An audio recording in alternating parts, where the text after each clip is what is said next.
It's time to join the pod people on their great hunt. But who is the hunter, and who is the hunted? I'm Matisse Van Rossum, and I might not know much, but I'm smarter than a beaver. I'm Ben Sheets, and I'm all muddy and cold and confused. Where am I?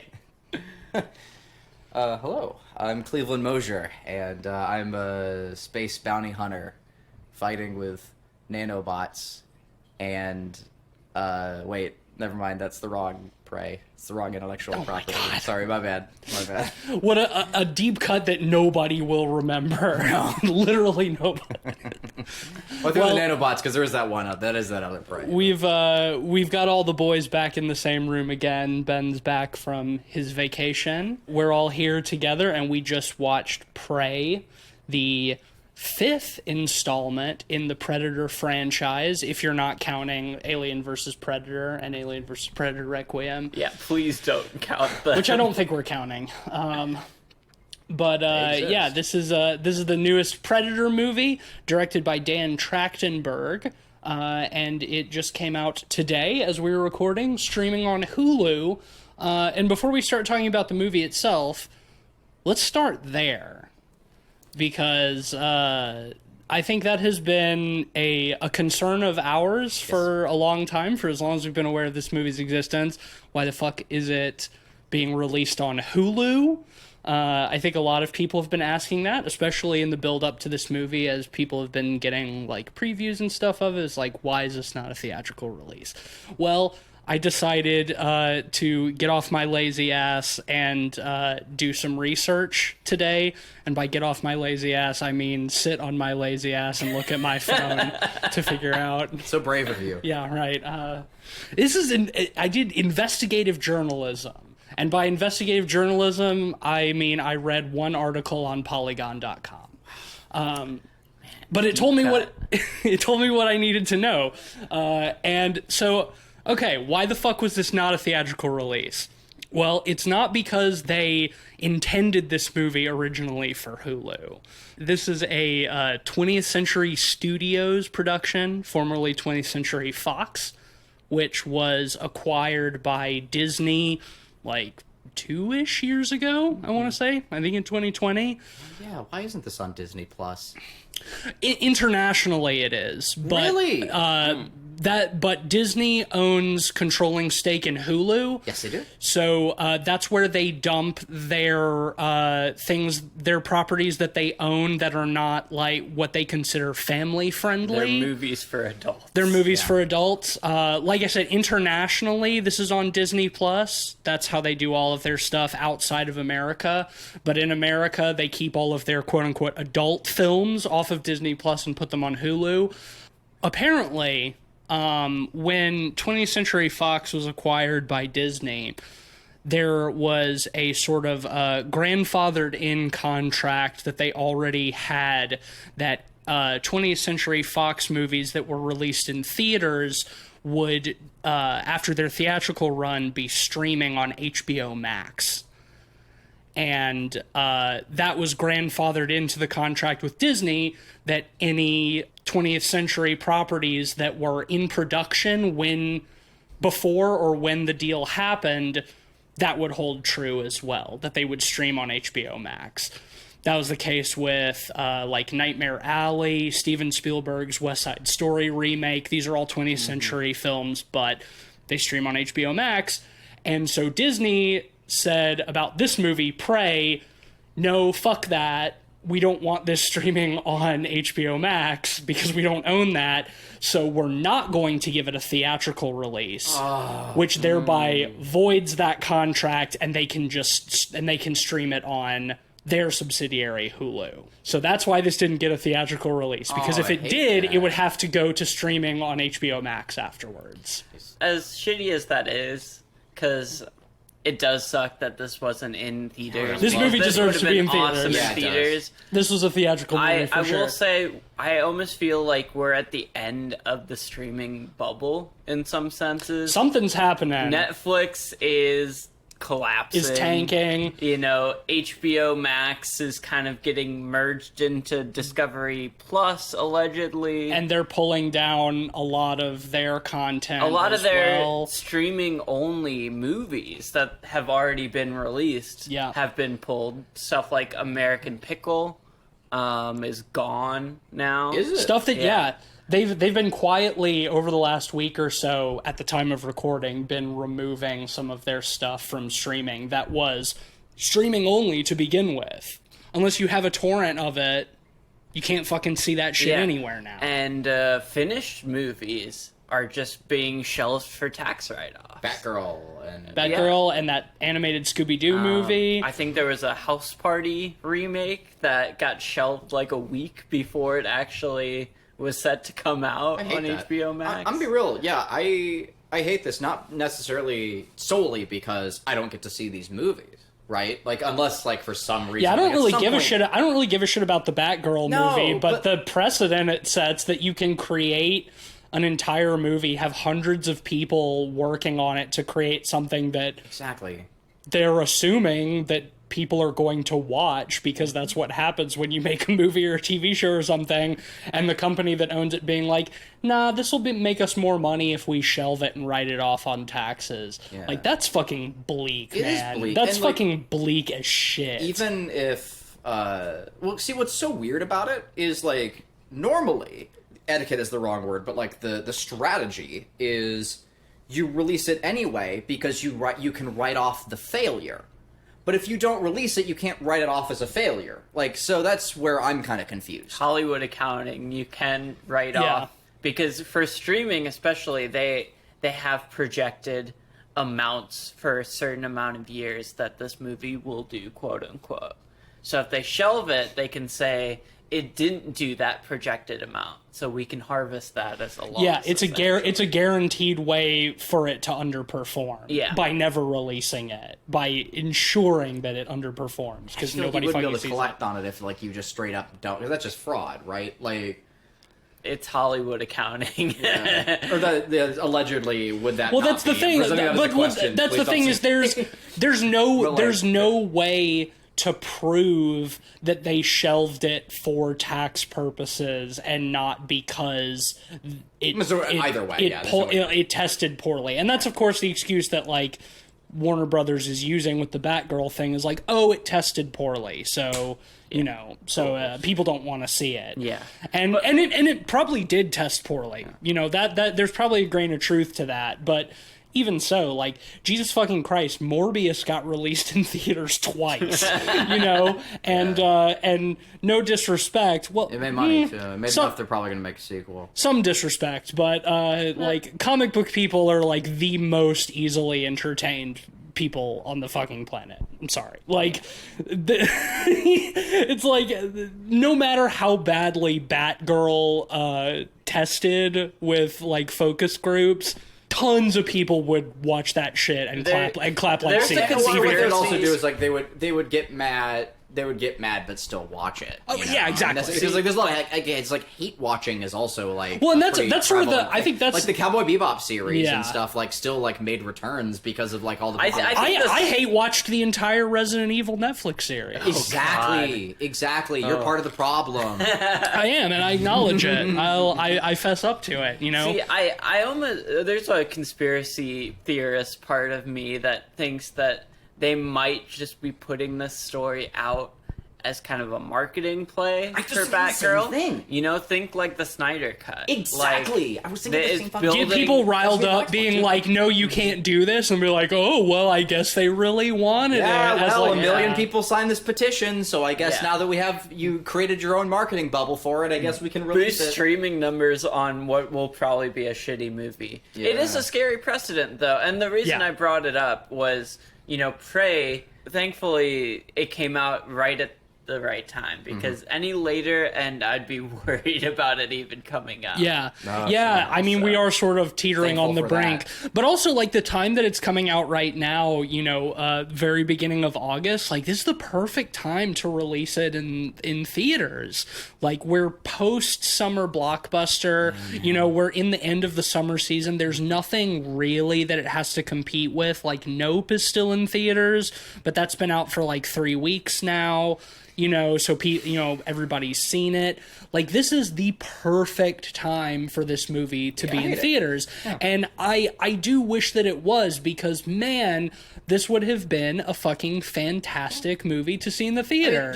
Like crews and crews of people worked so hard on this movie to make it like theatrical release worthy. And I just It hurt. I hurt for them, you know, like putting all that work into a piece of art and it not getting to be put up on the silver screen. Yeah, I mean, is a hot bummer. No doubt, plenty of people are watching it. Like Hulu has something like 45 million like regular subscribers, or something like more than that. Good. You know, I wish it all the best, regardless. Yeah, I mean, people are going to see this movie, no doubt. But I mean, yeah, in terms of like the type of movie this is, like it's an extremely theatrical movie. I mean, I think we can get into it. We all liked this movie. I loved it. Yeah, it was awesome. Adored it. You know, I would venture to say that it's probably the best Predator film since the original Predator. Yeah. Oh yeah, absolutely. You know, I love Predator 2 and I like Predators as well.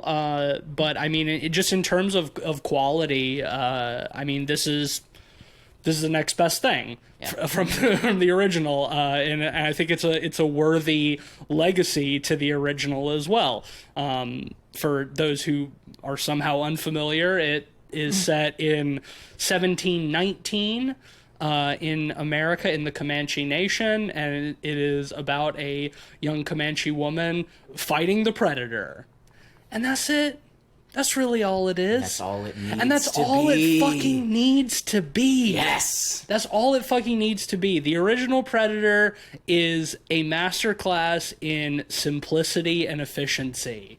And I think this movie follows its lead, especially in comparison to something like Jesus Christ, the Predator. Terribly. I'm not familiar with Jesus Christ, the Predator. How was that? Got him. Yeah, Ben and I did an episode a few years ago on the Predator. Yeah. I fortunately missed that one. Yeah, you're really not missing much, and that one was it's a stinker, but I mean, doo-doo. It has to be seen to be believed. Honestly. Well, and also like just in contrast to this movie, how narratively convoluted that movie is. Yeah. And like overly complicated for a fucking Predator movie, you know, and then to get something like this, which is like so simple, so well made, you know, very tight story, and is just what makes Predator great to begin with, a badass fighting an alien badass in the wilderness. Mm-hmm. That's what you need. Yeah. That's what you want, and that's what you need. What more can you ask for? I have a question for you guys. Do you think this movie takes too long to get going? Yes, I do. Okay, because I felt that a little bit. The thing is, I was kind of on the fence about it, because on one hand, I feel like it does take a little bit to get going into like the pure Predator action that I was looking for. But on the other hand, like, you compare it to the other Predator movies that aren't the original, and it's way streamlined and quicker than all the others. And I think that there's a lot of important setup in this movie, especially in establishing our protagonist, Naru. And like there's a lot of effort put into like getting us to know who she is, what her position in her society is, her sort of ambitions, how she's viewed by other members of her tribe, so on and so forth, that, you know, is all important to why she becomes the hero of this movie.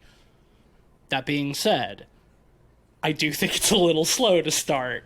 Not agonizingly so by any means, but I do, in this kind of movie, want to get to the good shit. Yeah. And it takes a little while to get there. And once it does, its pace is solid. Yeah. And it really keeps up with, keeps the good shit coming till the end of the movie. So, like, it's absolutely worth it in terms of that. But, in this kind of movie, I feel like the action can start 15 minutes in, Yeah. Well, and they do some clever stuff with the time that they have setting stuff up, like the orange Tootsie flower that is used as, like, herbal medicine, setting up, like, the bear trap that the dog gets its tail stuck in. Yep. Plenty of things they set up early. The fact that she really wants to be a hunter, but nobody really takes her seriously because she's a woman and she's expected to, take a woman's role in the tribe or whatever, but that, she practices hunting, she's a good tracker, she knows medicine. We see her practicing with her tomahawk, which, man, gets a lot of fantastic payoff in this movie. I love the fact that she ties a string around her tomahawk so she can pull it back constantly.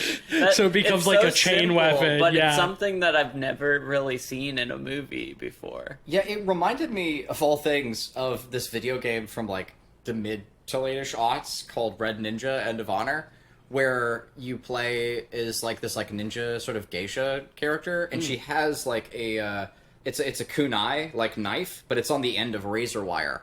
And, like, the razor wire is in, like a kind of a wrapped up, like, thing under her kimono. It's like a scorpion deal from yeah, Mortal exactly. Kombat. Thank you. Yes, it's that. And, like, the choreography for it was so cool, and it really reminded me of that stuff in the coolest way. It reminded me a lot of, like, Assassin's Creed 3, the obvious thematic ties and whatnot. I think all of that stuff is good, and, they set up their sort of rite of passage, this great hunt that they have a Comanche word for that I'm not going to try to remember, but that it's it's sort of your rite of passage into a hunter where you have to hunt something that is also hunting you back.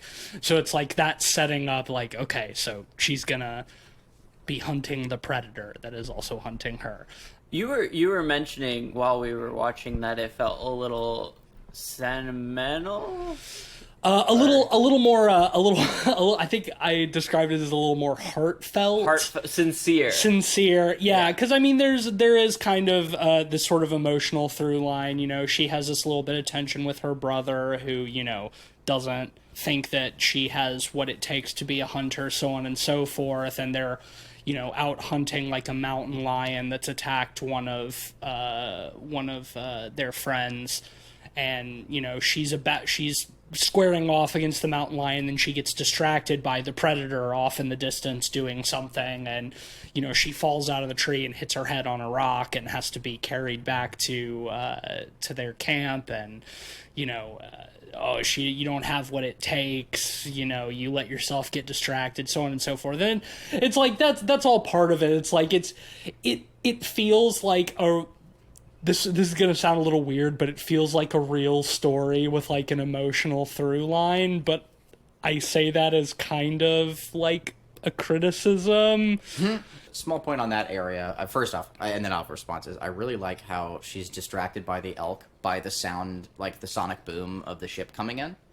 I thought that was really cool. Because it almost sounds when like she's thunder. hunting the deer early on, I really like that. But no, I definitely see what you mean. It's more of like a heartfelt, like, character-driven story. The reason why it works for me is because it feels like an adventure film. Like, those heartfelt moments are the type of heartfelt moments you would get in an adventure movie. And Predator has always been an adventure movie, but not necessarily a heartfelt adventure movie. And I see what you mean. Yeah, but I just think of it in comparison to, like, the original Predator, where, like, our characters are, like, these very sort of one-dimensional, but still colorful, just, like, big beefy sexual tyrannosaurs to use Jesse the Body Ventura's line. The best part of character development in both the original as well as this one are character development moments that happen in action. Yeah. Right? And for sure. Because that opening segment, 20-30 minutes is kind of separate from action for the most part, it doesn't feel as much like a Predator movie to me. Yeah. I agree too. And also, I think that, like, part of the charm of the original is that, like, they're a mercenary squad, like, invading the, some unnamed country in South America in, like, the 80s. They're not necessarily good people. Right, they're doing some, like, black ops in South America in the 80s, like, as like, an American mercenary squad. They're not really good people, and they just, like, massacre that village. So you don't necessarily, like, feel bad for them as they're sort of slowly being taken out by the Predator. I think when we talked about the original one, we described it as smart people making a dumb guy movie. And that's what's so great about it. And this movie doesn't have the same kind of dumb guy energy as the first one does. I don't. I mean, I think it's a great action film, and I really enjoyed it. Yeah. I like this movie a lot. But it doesn't have the same kind of dumb guy energy that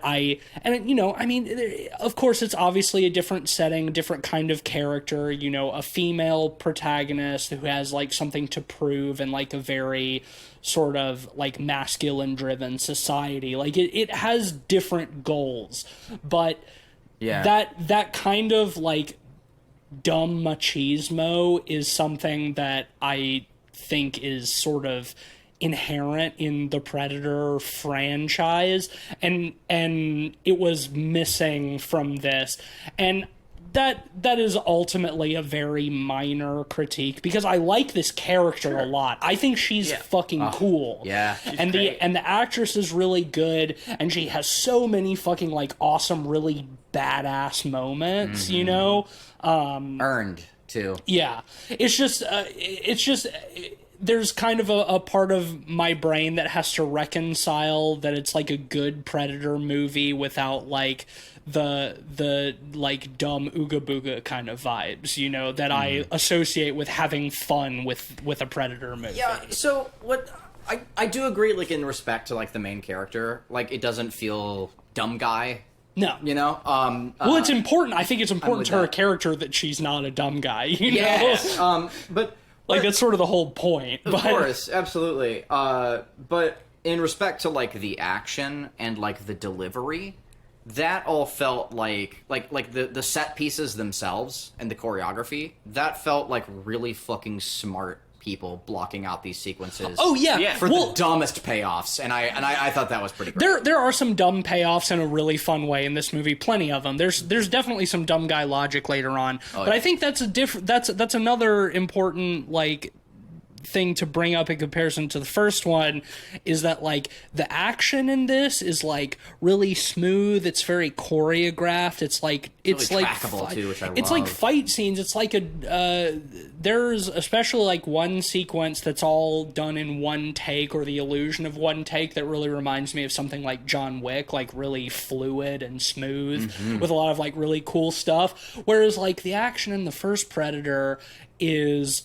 big muscle men screaming while dumping bullets blindly into the jungle, like, not, like, there is absolutely, like, a disconnect. It's totally different types of action movies. To me, like, I agree, it'd be cool if we could get that into this movie, but I think that's sort of endemic of, like, the change of setting. You can't necessarily have the same, the same, like screaming and firing, like, arrows into the, like, if you try and replicate that, you're gonna. I should be clear. Once we get into, like, the action stuff, it's just the first half. Then I don't really care anymore. Like, I love the cool action stuff that they do in this movie. Well, see, I like that is, like, essentially, like, the first half, it has, like, the heartfelt stuff, and then it becomes a Predator movie, and that's how I see it. Which is why I'm totally okay with it. I think another. Because it's also well done. I think another big problem I have have with the first part is that I think one of the weaknesses of this movie is that the dialogue is not very good.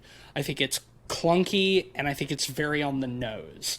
And I saw that as dumb guy in a good way for me. yeah, sort of, but like, There's but no if it's fat on it, that's for sure. but if it's dumb guy, it should be dumb and loud and boisterous. And this is like kind of clunky, hammy dialogue that's delivered like very sincerely and like heartfelt and like trying to like make an emotional attachment to the characters. And it's like, I don't know. But then like once the action starts, the talkiness sort of goes away for the most part, and then my problem is gone, because then it's just a bunch of cool fucking Predator action shit. When it comes to dialogue, I definitely agree with what you mean. For me, like, the saving factor is like the characterization is really good. I really like the role of the brother, for instance. I do too. How he has her back. I thought that was like there's tension with him like not really thinking she's cut out to be a hunter, but also he's not like just an asshole. Like he does care about her and like support her, and you know later they have some cool sequences together and stuff. So that always good payoff. I almost feel like it's meeting the dumb guyness halfway. Sure. Right? Like, I want you guys to think about, there was a story in the marketing for this movie about how they released a dub in native language. In Comanche, yeah. Yeah, and I was thinking about that and thinking about how would you guys feel about this dialogue if it was in Comanche originally and not dubbed over? It's kind of hard to like put the fart back in the butt. It's a little hard to like put the genie back in the bottle on that one, if you know what I mean. Yeah. But I think, and it's not a fart. Like it's a bad. I was just more doing that. I think the language. I think the language barrier would absolutely help with some of the clunkiness of the dialogue, and I do wish they had done that. Now, I will say, like, because you brought it up, like, that is an option on Hulu when you watch it. You can watch the Comanche dub, and I'm pretty sure it is all of the same actors just doing their lines in the Comanche language, which is cool. Yeah. But they got Nosferatu. Well, not quite, because the dub. Oh, they did. Yeah, they didn't because Herzog my bad. shot. Yeah, that's what you're saying. Yeah. Herzog shot every scene, and it's a lot of work. I kind of wish they had done this. We watched That's it an in, insane. But, with this kind of movie, the thing is, insane. I think having it in English is meeting it halfway. Sure. In a good way. Because I think a popcorn Predator movie needs to be dumb, and having it in Comanche gives it kind of... People don't like to read subtitles. And like it kind of dumb action movies are kind of built for the English language in a lot of ways. To be honest, I mean, I think the way you counteract that is you just have less dialogue overall. Sure. But I thought it was pretty sparing. Yeah. I think this movie actually does a pretty decent job of taking like Dan Trachtenberg's sensibilities as a director from stuff like 10 Cloverfield Lane and combining it with the dumb guy Predator stuff. Sure. Dan Trachtenberg really likes those shots of like an alien spaceship flying overhead, doesn't he? Just thinking about that. Sorry, I didn't mean to cut off your point, He does. But 10 Cloverfield Lane is a movie that I would definitely describe as very clever. Yes. And like this movie Great dialogue too. Is very clever as well. The thing that's so interesting to me is he does a great job of pulling Predator as a franchise and a concept into his wheelhouse of being a clever action movie rather than pushing himself into territory that he's not, versed in. Yeah. I don't think a Dan Trachtenberg dumb guy Predator action movie would probably work super well. I agree, and I think too. I think you're right. Well, like clunky is a word that, and you can find it clunky, and I can totally see that. But like for me, I find it to be like charmingly dumb and simple, like in a la Predator. So yeah, for me, like it definitely works. But yeah, let's let's get into some of the sequences and describe this fucking awesome design. Well, the other saving grace at the beginning is they do sprinkle in bits and pieces of the Predator here. Yeah. They do. One of my favorite early sequences is the Predator fights a wolf. Yeah. Now that was fucking sick. Yeah. I will say another one of my problems with this movie, get my complaints out of the way. Yeah. Is that there's a lot of CG animals in this movie, and none of them look very good. Okay. I think there are times that they look good, usually when they're dead. I thought the CG bear looked Yeah, alive and dead. Yeah, I agree. Man, I don't know. There's that part where it's like running up the hill towards her, and I was like, man, I've seen The Revenant. I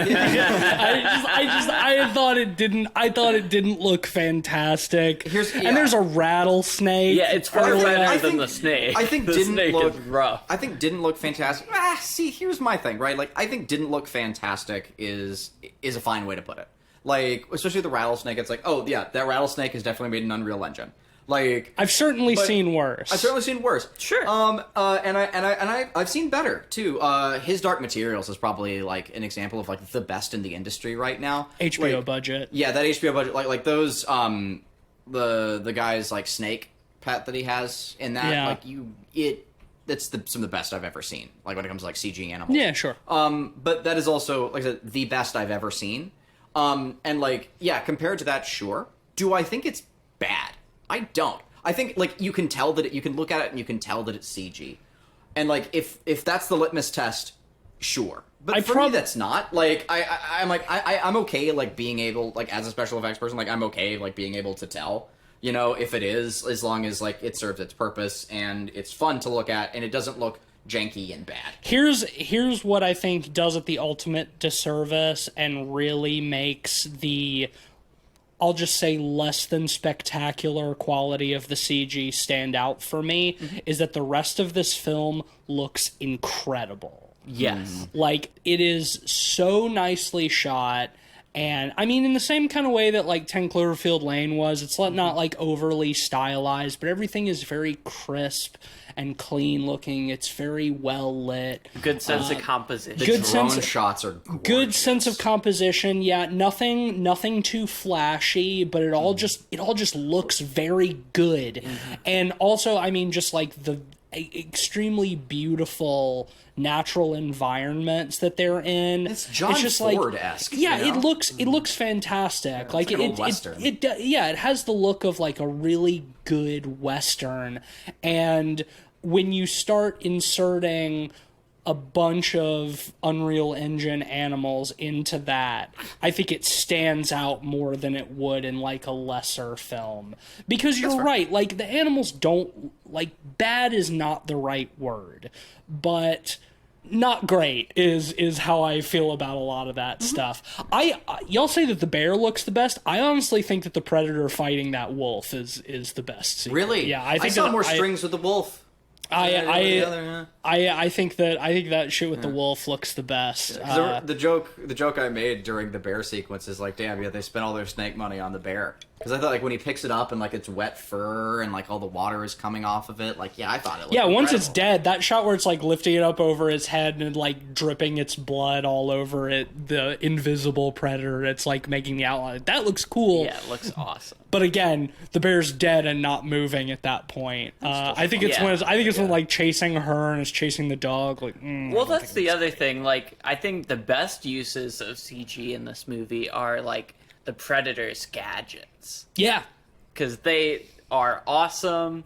And they're not organic stuff that we know, so we forgive it a little more easily when it's CG. Yeah, and they use practicals sometimes in this movie. Well, and they do for like the animals as well. Like, and that's something that I really appreciate about it. And like what I think is like proper filmmaking in a nutshell. I think we all agree on this one. It's like you use CG where you have to enhance and actual animals and live action and practicals where you can.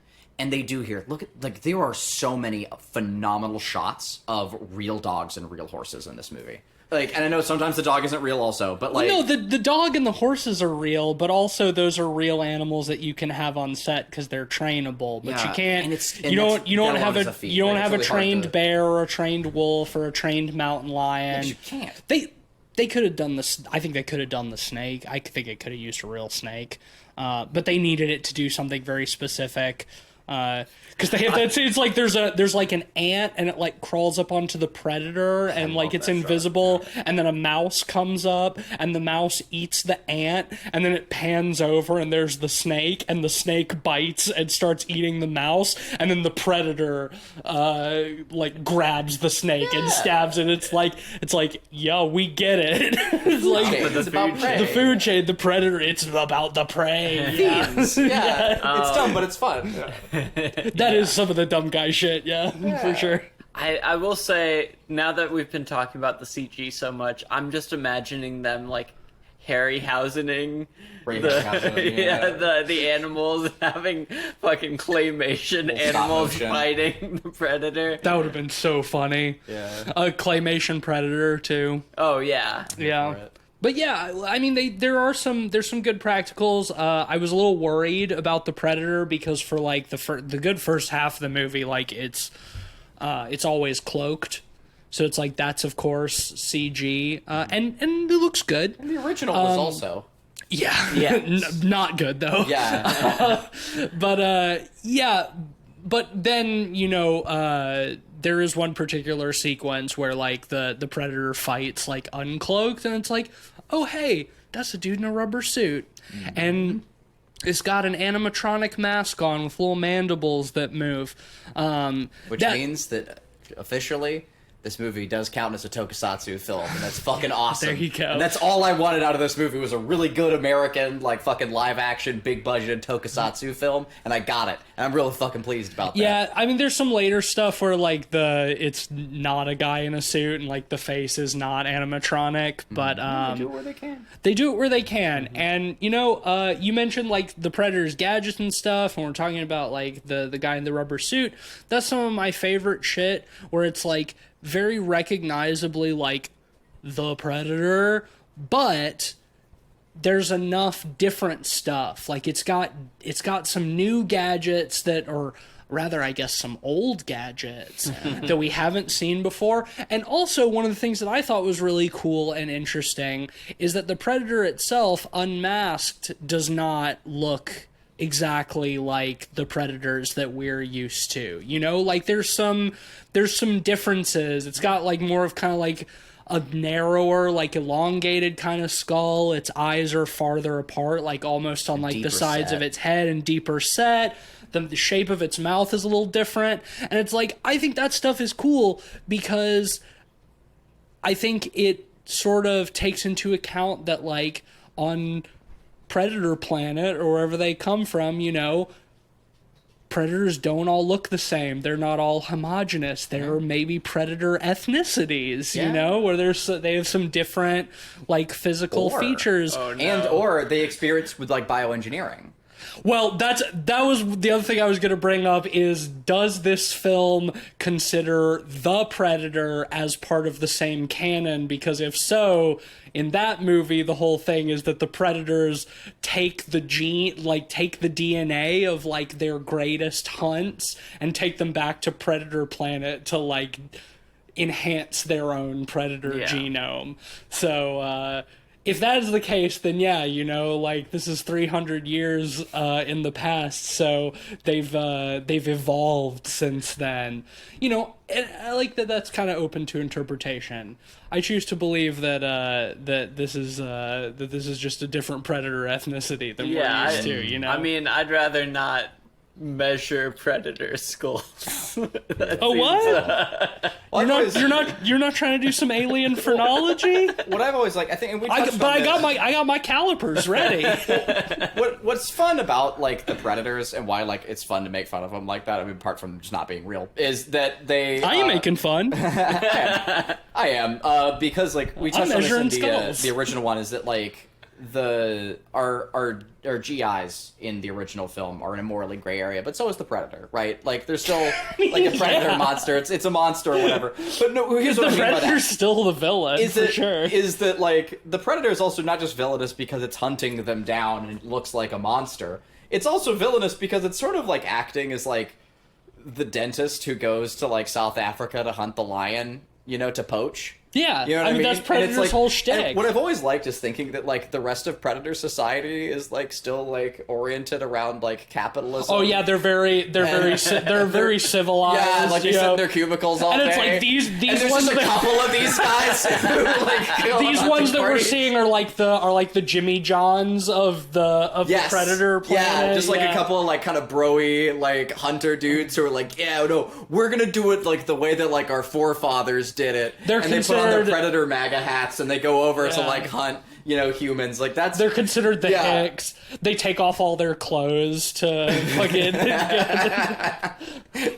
back on Predator. They're probably like, oh man, they went to Earth again. Guys. It's like they're not allowed to go to Earth. You have all these planets. That's disgusting. Yeah. Those humans deserve to be left alone. They haven't invented hyperdrive technology yet. Right. Leave them be. They're primitive. Leave them alone. Learning. They're innocent. Yeah. They don't have fucking spaceships. Why do you think you're on the same level as them? Get the fuck out of here. That's so funny. Yeah. It's like the deer. It's like it really is the same as like the dude who like hunts the deer like with a knife to be like on the same level as the deer. It's like no, you still have like two fully functioning human hemispheres in your brain. You will never not be on the same level as the fucking deer. If it's like for like the challenge, that's fine. I don't have any problem. That is one of the things I think is cool in this movie. I mean, the marketing has says that this is the Predator's first hunt. This is their first time on Earth. Marketing can say it all day. The movie doesn't, and that's fine. Yeah, and we'll circle around to that again later. But I do think that part of the cool build up of this movie, like before the real action starts, is like the stuff we see with the Predator is like it's going around like on this planet that it's never been to, and it's trying to find like the most worthy foe, right? That's why we see it killing the snake and it fighting the wolf and the bear and whatever. Like it's looking for its match, right? It's just hunting whatever it can until it meets something that can like give it good sport. And that's super cool. Like you really get the vibe that it just landed on Earth the way that like humans are often depicted landing on alien planets. Yeah. Where like it doesn't know what humans are, it doesn't know what anything is. It's just it doesn't know all nothing. Of it it's to just figure there. It out. Yeah, and that's cool. And yeah. I like that. So yeah, like in that sense, like it does feel like the first, because it is pioneering, like as well, and it pays for it, which is cool. Like I like that a lot. And also its designs are more primitive based too, like not entirely, like it still has some like really cool like future tech stuff, but its mask. Oh, its mask is so fucking neat. The bone mask, we're talking about like the things that make this like proper same but different, like actually good same but different, and it's pretty fucking spooky to look at. Like it's pretty horrifying. It's a really like, cool the long design. Face, yeah. It's like it's almost horse-like, it looks like it's bone, but like what bone? It's like an alien thing that it hunted. Yeah, so like it's wearing the presumably. skull of like some creature it fought, maybe one of those predator dogs. I don't know. Like it's cool that the coolest thing about it is that it leaves like its lower mandibles like exposed, which like it's not a full mask. Yeah, and it's like the Predator equivalent of like a half mask. Exactly, and when it's invisible and like you can half see it. It had this, like I even said out loud, I was like, oh, are its mandibles still exposed with its mouth? Like, what's going on there? Is it wearing a mask or isn't it? And not knowing was really neat. And it was fun, like, seeing it slowly be revealed, which is cool because the original Predator did that. And knowing it's a Predator underneath invisibility and still getting that feeling of excitement, seeing the things being slowly revealed, it's something so different. Yeah, it's same but different. Yeah, that. It's so hard to get away with it. So, happy. I'm so happy about this movie. That's all I wanted. It's got so many. Can we? Let's talk about the tech. It's got the slap bracelet of death, where it's like a weird piece of like connected metal. It's kind of like Ivy's sword and Soul Calibur. Yes, I was thinking the exact same thing. Yeah, or it's like it conjoins into it's like a whip kind of thing. Yeah, it's a blade, but it's like segmented, sort of like a spine. Yeah. And it's small. It throws it like a ninja star, and then like it wraps around things and like crushes whatever it wraps. it has the classic like constricting net. Yep. You know, Oh, that was great. The mulching net. Yeah, he got mulched. That was so Yeah. cool. About that mulch. The shield. It has a fucking The God of War shield. Like straight Yeah. up, it comes out of the wrist. They just Segmented stole it like Yeah. opens out in a circle. like, That's then- very cool. That just is like idea theft. I don't care. It was awesome. It's got like twin swords, kind of. Well, it's the same as the original Predator with like the two blades that come out of the wrist. Well, it's got that too, but there is one point where it has like swords. the spear sword thing. Yeah. Yeah, I guess it is like a spear that it can kind of like break in half into like two, because it does sort of like dual wield them. And the cool thing about it is like it has like I kind of wish they'd done a little bit more with it, but like it has like a like alien tech on the back of it, where there's a point where she tries to stab it, and like the gyros in it like pull it back, like preventing her from hitting him with it. And I thought that was cool. That like it's kind of like the reverse of like Thor's hammer, you know, like it has like that kind of thing. Also, it allows him to like, because as the gyros, it means that like even with his super strength, he can hurl it with even more strength. Yeah, which is cool.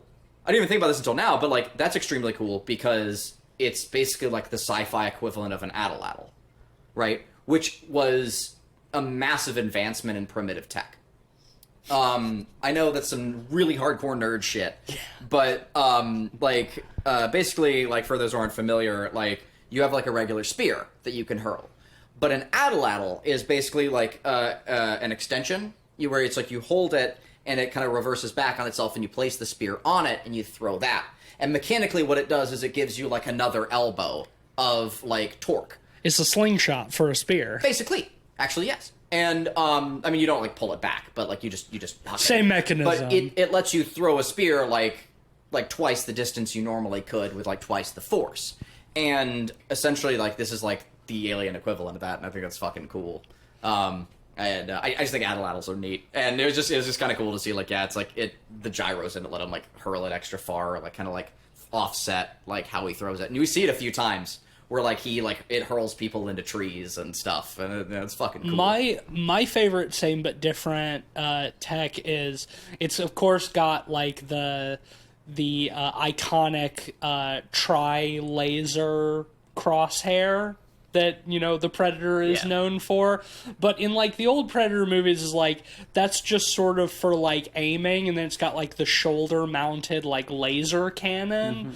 But in this it's got sort of like a railgun crossbow, sort of, that like uses magnets to like fire darts, but like the 3 points of the 3 laser points are like where the darts go specific, like they hit the laser points exactly, So it which can is cool. throw them in any direction, but that's where they eventually land. And wherever the laser's pointing, you know, that ends up being spoilers. Their final resting place. Yeah, like how she ends up beating it at the end is using its mask against it, you know, to trick it, to target it. Which is super cool because I guess if we're into spoiler territory, like her brother's sacrifice was getting the mask off, right? So his death is wonderfully earned. It's not just to serve like the usual purpose, like, oh, so sad he died. It's like, no, he got her like the magic sword that she needs to kill it, and that's perfect. Like from a writing standpoint, like I couldn't be more happy. I love a good earned death, and that was great. Speaking of earned deaths, this whole movie, the dog. I was worried about the fucking dog. We were all worried about the dog. We were all worried about the dog, and I kept saying like at this movie, like, God damn it, because it does a great job of setting up the dog. We forgot to mention when she first goes out like hunter gathering, He protect. But also, he attack. And he gets hurt. His tail gets caught in a bear trap. That's a lot of character and a lot of worry to put into your animal right off the bat, right? It's like, oh man, like his tail is like caught in a bear trap. Oh, and she heals him, you know, and then he's happy and he's a pupper again. And like he's just the goodest boy. I mean, it's a fucking horror movie. Like you totally not only the animal to die, but in this case, it's like you expect him to John Wick it. It's like, oh, the predator kills her beloved dog, and so that gives her the rage that she needs to defeat it. But no, the dog survives. Well, and so we theorized on that, right? Like relatively early on, like after the dog had been set up. I thought for sure the dog was dead before halfway through the movie. And what was my point? And because my thought was, no, they can't do it because in John Wick, like they kill the dog, but like they don't do a lot of setup with the dog, like the dog's character. Like the plot sets up the dog as like something sacred because it was given to him by his wife with cancer, right? Before they killed him. I mean, but like, what does he do in the movie with the dog, right? Like, I mean, geez, you don't need to do much with the dog. The dog is like a precious, sweet little beagle puppy that gets like brutally killed by some nasty Russian mobsters. Like, that's all. Like, you don't need the dog to have more character. And like, it's I don't know, kinda. Yeah, kind of. But like again, like the dog doesn't do anything other than be a dog for him. But like this dog like has a lot of good character moments like early on where they really set it up, and it's like this dog is more important than the main character to me now, and like I never feel like the dog is more important. Which just makes it, perfectly set up to die, like a character that you care about. You know, I feel like I think at that point it's cheap, and I'm so glad they didn't do it. It's certainly what would have been expected because it's definitely what I expected, and the dog makes it through this whole movie, which is nice. Yes, being super helpful. Yes. For most of the movie. And the dog has a great assist in the fight towards the end where it brings her tomahawk.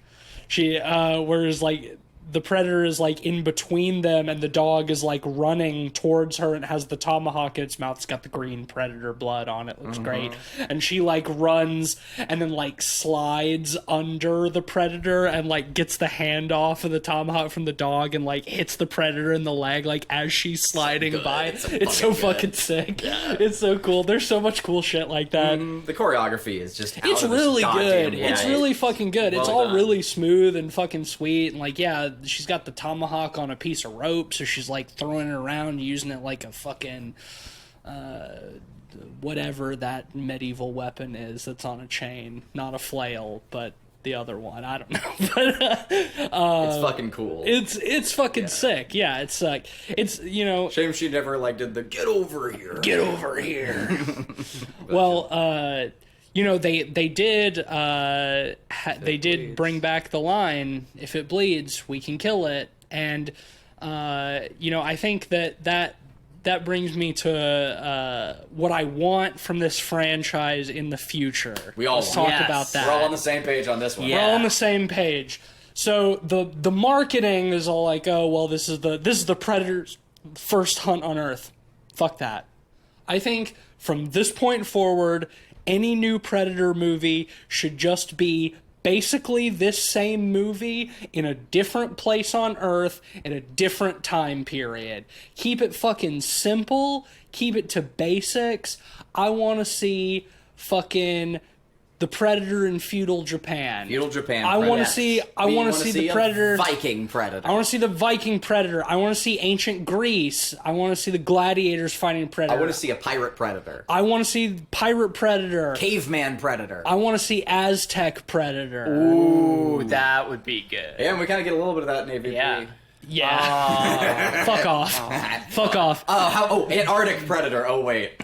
Fuck off.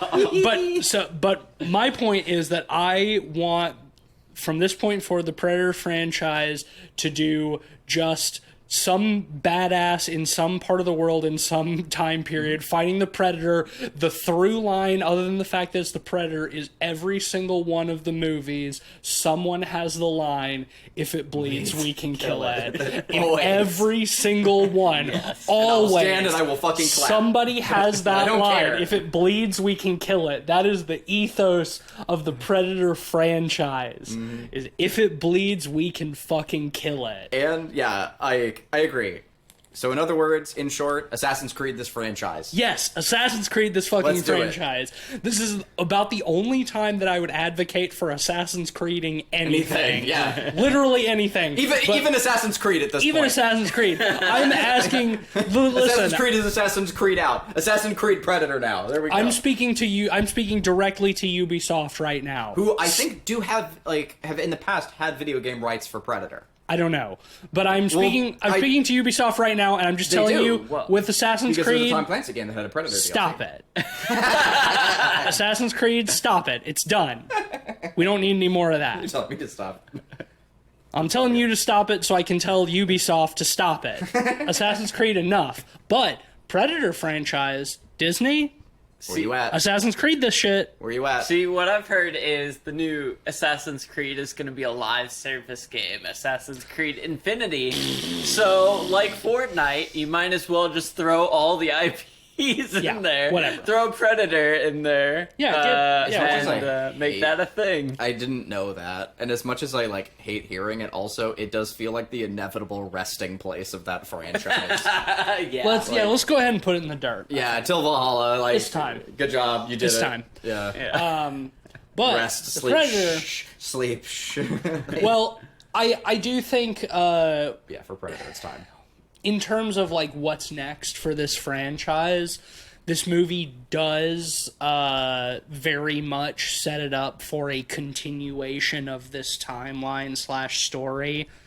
Gotta say, I don't love the thought of that. I thought this movie was great, but I think now we've seen it, and it's time to put the Predator somewhere else. So and have him fight someone else. The movie ends with her getting the pistol.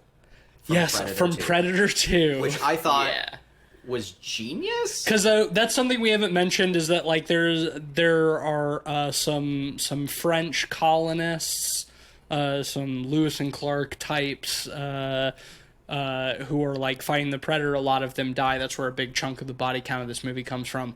A lot of very cool stuff. But one of them, in exchange for her treating his wound, she gives him his flintlock pistol and teaches her how to use it. And then we see at the very end, after she's killed the Predator, she looks at it and it has the name and the date carved in it, and we see that it's the same pistol that the Predators give Danny Glover at the end of Predator 2. It's so stupid. Which I love is it. so fucking dumb. I love it's it. so fucking awesome. stupid. Yeah. But also it begs the question, how did the Predators get that pistol back?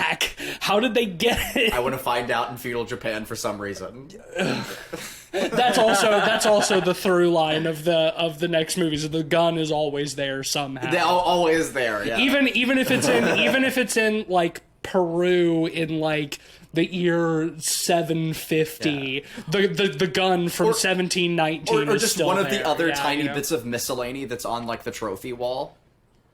Just pick a random one. That a prop guy thought about for 10 minutes and do a whole $1 billion Well, see, the thing is, nobody would recognize that. But honestly, I was kind of surprised to see that because I do feel like having the gun, the flintlock pistol from Predator 2 is kind of a deep cut. But that's what's great about it. All it is her looking at it and looking up. It's not integral to the plot. Well, yeah, that's the thing. It's people who haven't seen Predator 2 or don't remember Predator 2. Cool. Good for her. She has a pistol. They don't register it at all. Yeah. It's perfect. Don't register it at all. But we were like, we know how dumb that is. It's the fucking good. Oh, it's great. Well, and there's also a mid-credit sequence or whatever of ships flying down or something. So I looked at my phone at the wrong time. What happened? So I was out on the balcony. It was the Native American drawings, and the last one at the end of the mid-credit stuff. Oh, sure. Okay. Shows alien ships coming towards the Indian huts and stuff. So yeah, I'm assuming that more Predators are coming, I guess. I mean, presumably, they have to get that fucking flintlock pistol somehow to be able to give it to Danny Glover. Yeah. They'll just drop some smallpox blankets. Yeah, on. right. I mean, my thought is I mean, it's not what it's going to be. If this does well, hopefully, and they do something else, I'm okay with. But I feel like you could also just read it as, like, they respected that she killed him, and they just let her keep it until she dies, and then they take it as, like, hey, this is a symbol of, like, what these fuckers can do. Like, I think that's plausible-ish. Like, it's not in this, like, for, like, movie logic, but, like, there's logic there. It's just like, yeah, she died, and, like, she kept the pistol always. And so the Predator is, like, because again, like, why do they give him the pistol, right? Because he killed one of them. And they respect him. Right, it's a sign and so of it's a sign of respect. respect that you killed a Predator.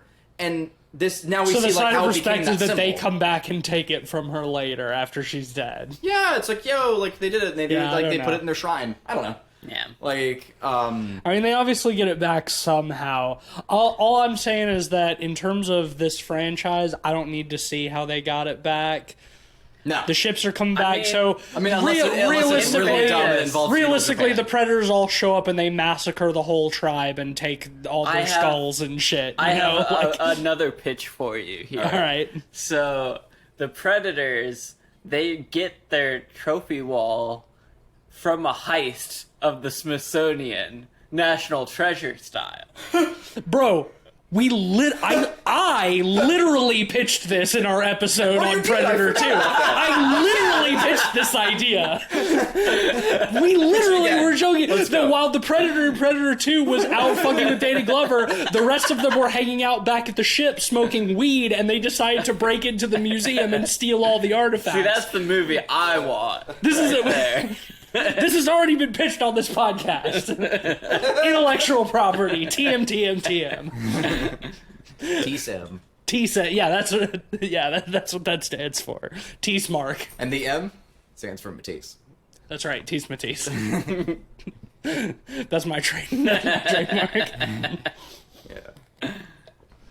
I mean, geez, I feel like we've talked about this movie in really broad strokes without talking too much specifics, but I mean, so much of the details. Yeah, so much of the movie is just like fucking cool action that's like, I don't think it really does it justice of us just like describing what happened. Better to experience. Yeah.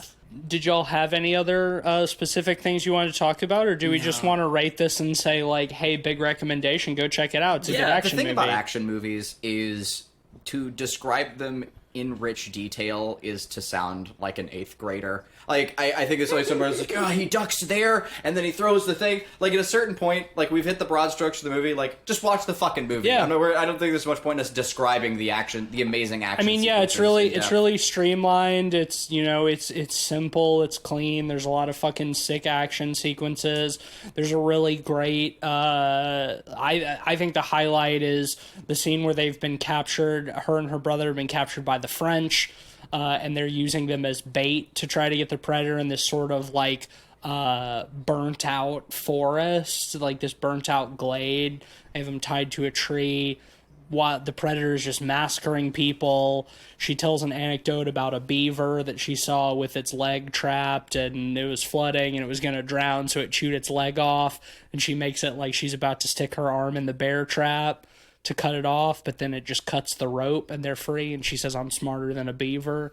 Best one-liner in the movie as far as I'm concerned. It's really good. It's really Second fun. best to, you know, if it bleeds. Oh yeah, sure, but that you Best know original. that's the best original Sure, yeah. one-liner is I'm smarter than a beaver. Fucking slap. But I mean, yeah, that whole sequence is really fucking badass. Yeah, I mean, this was a great movie. The music is pretty good too. Music is good. It like blends some traditional Native American stuff with more classic cinematic style music. Well, which and I I'm just think like worked well. traditional like native stuff, but just like traditional to like westerns as well, like a lot of the instruments and stuff, and like stringed orchestral pieces, that were, you know, or folksy orchestral stuff too. Yeah. Like, that's really cool. Like, I a lot of like soaring violins and things, and which I think definitely can like amplify. I mean, that's like, some very of the- cinematic. Yeah. But soaring fiddles, I should say. I don't know. They have like that folksy Americana vibe, which is nice. Yeah. I mean, I think overall this is a very well made, like good, fun action movie, and a really strong successor to The Predator. I'm gonna give it a really strong 4 out of 5. I do have some problems with the pacing at the beginning, and some of the CG is less than great, and the dialogue could be sharper. But I mean, man, it's a really great, fun movie, and I had an awesome time. And Predator's back, baby. He's back. Hell yeah. He's back. Yeah. Well, this is a 5 out of 5 for me. The original Predator is a perfect movie, and this isn't quite a perfect movie, but that's a fucking high bar. And so even if it doesn't hit that high, it's still better than any other Predator movie. It's perfect for sure. And it's better than a lot other sci-fi horror movies, especially of late. So really well done. Yeah, this is the movie I wanted and needed.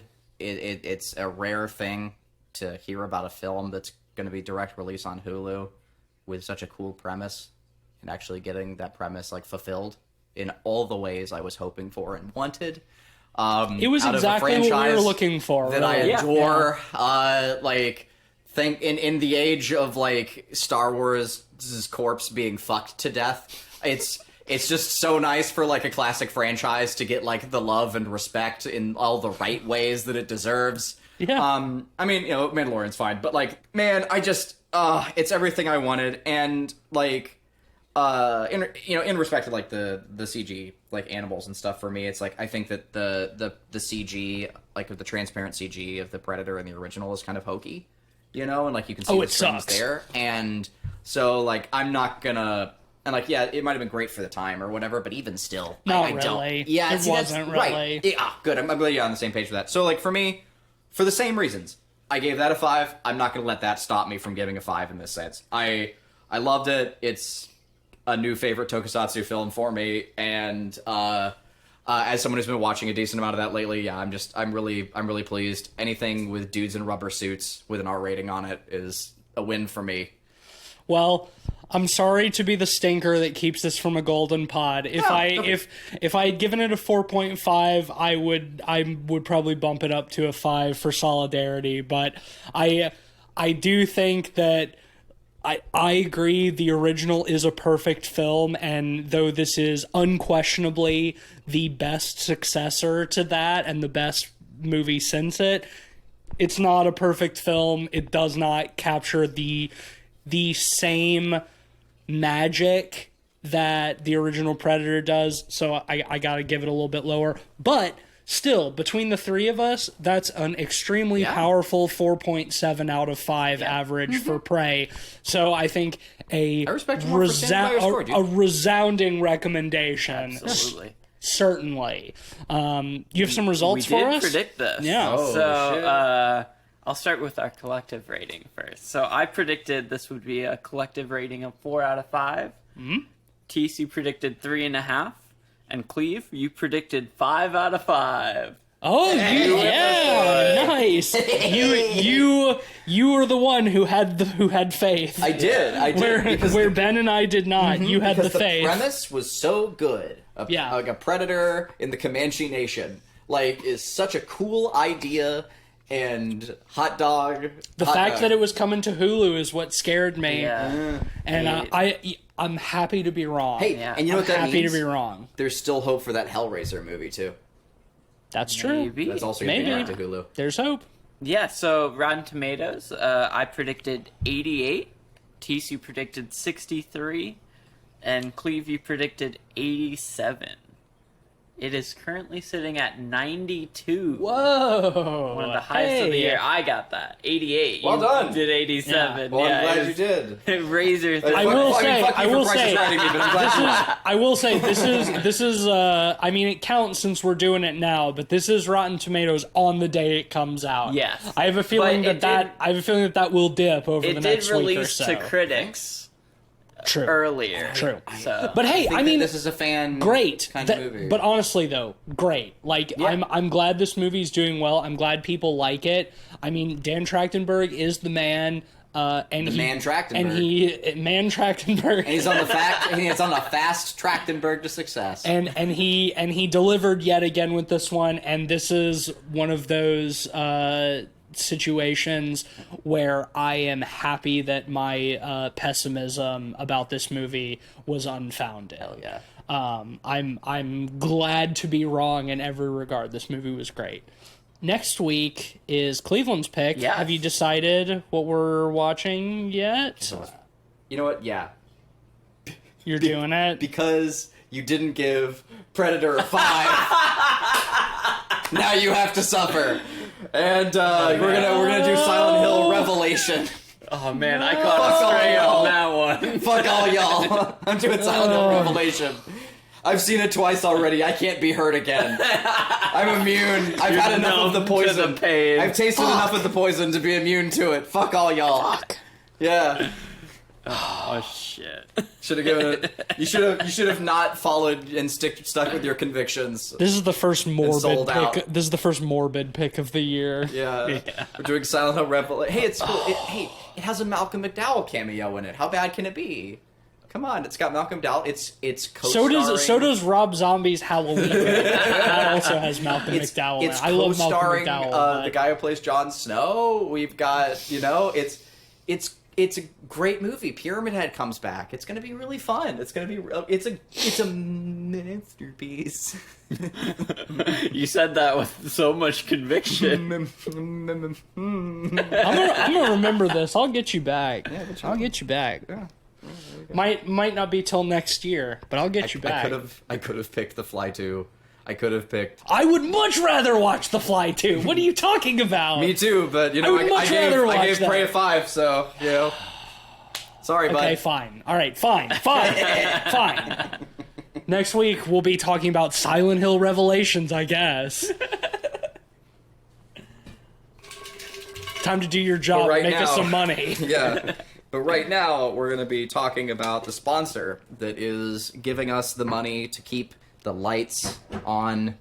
And those lights are really important because they keep back all of the scary thoughts. If the lights are off, I can't see what I'm doing.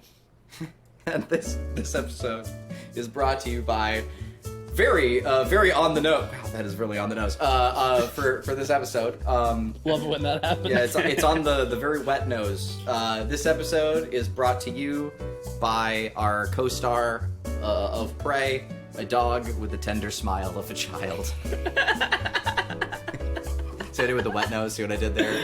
Yeah, there you go. Excellent. Yeah. Feeling down, feeling like every movie that has a great dog in it inevitably kills the dog for a cheap writing payoff. Well, don't worry. Prey doesn't have that. It has the dog with the tender smile of a child, and it's just a good boy, and we get to just enjoy it being a good boy for the entire movie and not feel bad about it dying. And I really, really, really appreciate that. So, there you go. A dog. With the tender smile of a child. Well, that'll do it for us this week. If you like the show, give us a 5-star rating on Apple Podcasts or wherever you get your podcasts. Leave us a review, too. We really appreciate that. That's for you Stitcher listeners also. Yeah, I guess. Does anybody use Stitcher? I do. Whenever I go back to re-listen to episodes. Really? Wow, incredible.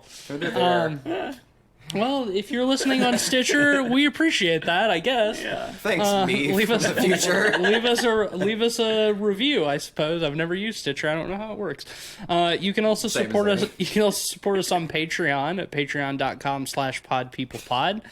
Shout out to honorary pod boys Sam Simon and Zach Confer.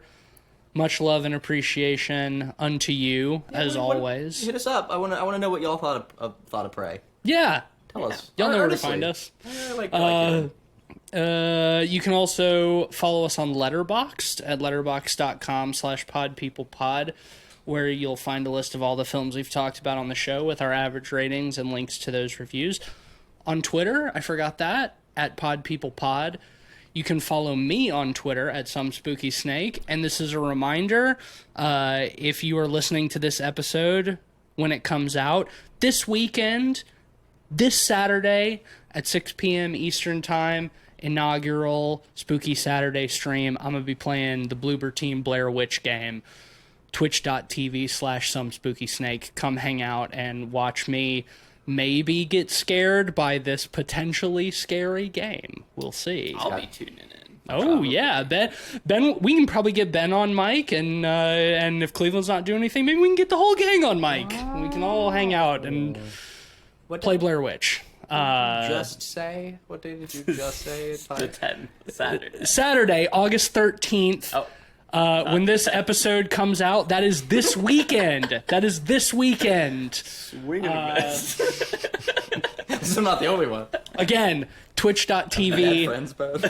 twitch.tv/somespookysnake. I got the Saturday part. Yeah, you got that at least. Yeah, that's fair. Cool. Yeah. Watch out for those spooky stickmen. Yeah, you can find me on Twitter, I guess, at Mr. Sheets. Oh yeah. I guess I also do things here. Yeah, you can find very occasionally our stuff on Lightarc Studio.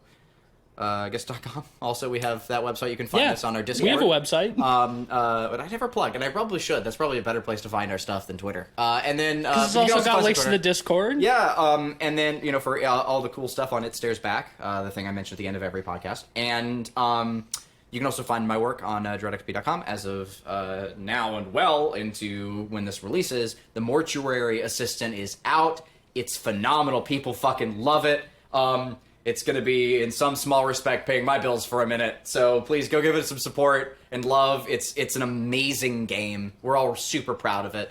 And, of course, mostly to Darkstone Digital or Brian, who pretty much single-handedly, created the whole thing.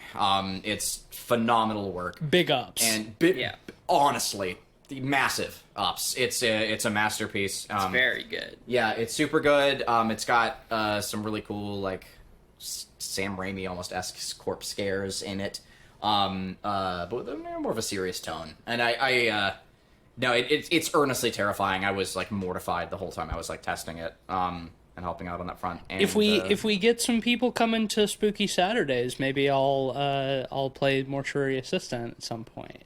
And get scared live. Yeah. If only there was someone at the studio who could hook you up with a key for that. Or, I could just buy it and support your friends. And support my friends. That's true. Yeah. I do have a job, so I can buy. I can buy my own video games. I have my hand on my heart right now. Thank you. I can financially support the things that my friends work on.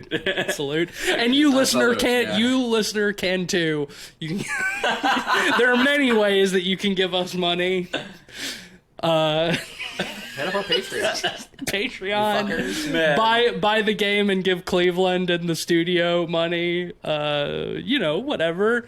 That was a powerful plug right there. Yeah, Thank right. you for plugging my shit. I appreciate it. Yeah, we out here. And, all right, that's it. Bye. Bye.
Hatred and love.